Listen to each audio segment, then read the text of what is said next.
NCB ಟೈಮ್ಸ್ಗೆ ಸ್ವಾಗತ. ರಹಿಮಾನ್ ಶವಯಾತ್ರೆಯ ವೇಳೆಯಲ್ಲಿ ಯುವಕರ ದಾಂಧಲೆ. ಹೌದು, ಹಿಂದೂ ಕಾರ್ಯಕರ್ತ ರೌಡಿ ಶೀಟರ್ ಸುಹಾಸ್ ಶೆಟ್ಟಿ ಕೊಲೆ ಬಳಿಕ ಉದ್ವಿಗ್ನಗೊಂಡು ಶಾಂತವಾಗಿದ್ದಂತಹ ಕರಾವಳಿ ಈಗ ಮತ್ತೆ ಕೊತ ಅಂತ ಕುದಿತಾ ಇದೆ. ಯುವಕನ ಬರ್ಬರ ಕೊಲೆಯಿಂದಾಗಿ ಶಾಂತಿ ಕದಡಿದೆ. ಇತ್ತೀಚೆಗೆ ಬಂಟ್ವಾಳದಲ್ಲಿ ನಡೆದಿದ್ದ ಕೊಲೆ ಇಡೀ ಕರಾವಳಿಯನ್ನೇ ಕೊತ ಕುದಿಯುವಂತೆ ಮಾಡಿದೆ. ಹೀಗಾಗಿ ಮುಂಜಾಗ್ರತಾ ಕ್ರಮವಾಗಿ ದಕ್ಷಿಣ ಕನ್ನಡ ಜಿಲ್ಲೆಯಲ್ಲಿ ನಿಷೇಧಾಜ್ಞೆಯನ್ನ ಕೂಡ ಜಾರಿ ಮಾಡಲಾಗಿದೆ. ಇನ್ನು ರಹಿಮಾನ್ ಹತ್ಯೆಯ ಸುದ್ದಿ ಕಾಡ್ಗಿಚ್ಚಿನಂತೆ ಹಬ್ಬುತ್ತಿದ್ದಂತೆ ದೇರಳಕಟ್ಟೆಯ ಯೆನಪೋಯ ಆಸ್ಪತ್ರೆಯ ಬಳಿಯಲ್ಲಿ ರಾತ್ರಿ ಕೂಡ ಸಾಕಷ್ಟು ಸಂಖ್ಯೆಯಲ್ಲಿ ಜನರು ಜಮಾಯಿಸಿದ್ರು. ಸುಹಾಸ್ ಶೆಟ್ಟಿ ಹತ್ಯೆಯ ಬಳಿಕ ಹಿಂದೂ ಮುಖಂಡರ ಪ್ರಚೋದನಕಾರಿ ಹೇಳಿಕೆಯಿಂದಲೇ ಅಮಾಯಕ ಮುಸ್ಲಿಂ ಯುವಕನ ಹತ್ಯೆಯಾಗಿದೆ ಅಂತ ಹೇಳಿ ಆಕ್ರೋಶವನ್ನ ವ್ಯಕ್ತಪಡಿಸಿದ್ರು.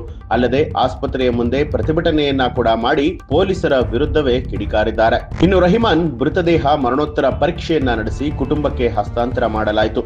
ಬಳಿಕ ಆಸ್ಪತ್ರೆಯಿಂದಲೇ ಅಂತಿಮ ಯಾತ್ರೆಯನ್ನ ನಡೆಸಲಾಯಿತು. ಸುರಿಯುವಂತ ಮಳೆಯ ನಡುವೆ ಆಂಬ್ಯುಲೆನ್ಸ್ ನಲ್ಲಿ ಅಂತಿಮ ಯಾತ್ರೆಯನ್ನ ನಡೆಸಲಾಯಿತು.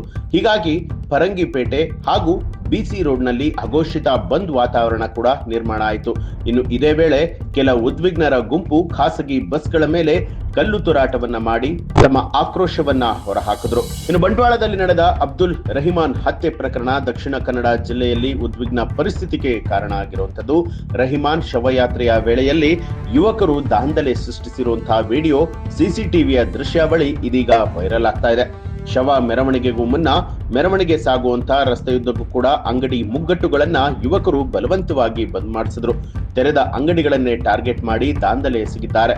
ತುಂಬೆ ಬಳಿಯ ಅಲ್ಯೂಮಿನಿಯಂ ಅಂಗಡಿಯ ಬಳಿಯಲ್ಲಿ ತೆರಳಿ ಕೂಗಾಡಿ ಕಾರ್ಮಿಕನ ಮೇಲೆ ಹಲ್ಲೆಗೆ ಮುಂದಾಗಿ ಶಟರ್ ಎಳೆದ ಕೃತ್ಯದ ವಿಡಿಯೋ ಕೂಡ ಸಿಸಿಟಿವಿಯಲ್ಲಿ ಸೆರೆಯಾಗಿದೆ. ತಕ್ಷಣ ಪೊಲೀಸರು ವಾಹನದಲ್ಲಿ ಸೈರನ್ ಹಾಕಿದ್ದರಿಂದ ಯುವಕರು ಅಲ್ಲಿಂದ ಕಾಲ್ಕಿತ್ತಿದ್ದಾರೆ. ಈ ಒಂದು ವಿಡಿಯೋಗೆ ಸಂಬಂಧಪಟ್ಟ ಹಾಗೆ ನಿಮ್ಗೆ ಏನ್ ಅನ್ಸುತ್ತೆ ಅನ್ನೋದನ್ನ ಕಮೆಂಟ್ ಮಾಡಿ ತಿಳಿಸಿ. ಹಾಗೆ ನೀವಿನ್ನೂ ನಮ್ಮ ಚಾನಲ್ಗೆ ಸಬ್ಸ್ಕ್ರೈಬ್ ಆಗಿಲ್ಲ ಅನ್ನುವಂಥದ್ದಾದ್ರೆ ಈಗಲೇ ಸಬ್ಸ್ಕ್ರೈಬ್ ಆಗಿ ಬೆಲ್ ಐಕಾನ್ ಒತ್ತಿ.